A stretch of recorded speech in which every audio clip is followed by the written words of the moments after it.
Kabilang ang mga turistang Pinoy sa mga milyong-milyong turista na dumadalaw sa Keukenhof Gardens sa Liesel, the Netherlands.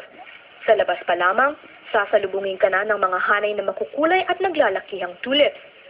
Halos hindi kaya ang isang araw para maikot ang 32 ektaryang garden na naglalaman ng iba't ibang klase, uri at kulay ng mga bulaklak mula sa iba't ibang panig ng mundo. Mula sa pinakamaliliit hanggang pinakamalalaking roses at mums hanggang sa pinaka-rare o protected fauna. Saka yung mga flower, parang ngayon lang nila nakita. Hindi makakita sa Brazil. Dito lang yata ang pinakamagandang flower Well-known kasi sila dito sa tulip beauty, na? So, iba yung makikita mo sa photos kaysa personal yung beauty of nature. Curious ako, ano ba talaga yung Keukenhof. So, kaya kami, nagkayayaan na pumunta rito, to see the nature. Mayroon ding playground, restaurant at greenhouse na pwedeng pagbilhan ng flower bulbs. Ang Keukenhof ay halaw sa Dutch name na ang ibig sabihin ay kusina. Ang dating hunting ground kasi na ito ang pinagkukunan din ng mga pagkaing inihahanda sa kusina ng palasyo ng dating Duchess na si Jakova van Buren.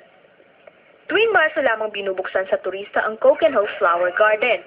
At 20 ng Mayo naman ito sinasarhan sa publiko. Mula Netherlands, Desa Maria Aguilar para sa Umagang Balita. Sa utos ng Turkish Senate, binuksan, ano yun, Dingdong? Ang isang antigong palasyo sa Turkey para ipagamit sa mga Pinoy na magdiriwang ng kanilang Spring Festival. Yan ang Umagang Balita ni Weng Timoteo.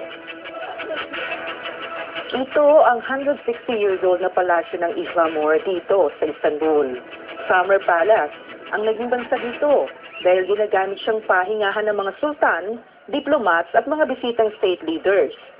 Kamakailan lamang, ang palasyo ay espesyal na binuksan para sa pagtitipon ng mga Pinoy. Naging bisita sa pagtitipon ang mga opisyal ng Pag-ibig at SSS. Hindi biro-biro ang paghingi ng permiso para magamit ang pasilidad ng palasyo. Kinailangan pa ng special permit mula sa Senado ng Turkey. Mga unang araw po, itong palasyo, yung Ihlamur Palace ay ginagamit para sa mga diplomat at saka mga poets. Kung may mga bumibisita na malalaking tao, binubuksan ito to entertain them. Ngayong araw na to, binuksan ang palasyong ito especially para sa mga Pinoy na gustong mag-celebrate ng spring. Nagpahayag naman ng pasasalamat ang direktor ng palasyo sa mga Pilipino. It is an honor for us to have you all here today. Isang karangalan anya ang pagpunta ng mga Pinoy sa palasyo.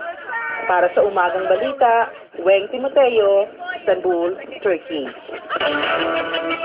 Balita sa labas ng bansa sa Florida sa Estados Unidos, nakuna ng CCTV ang paghablot ng lalaki sa bag ng isang matanda.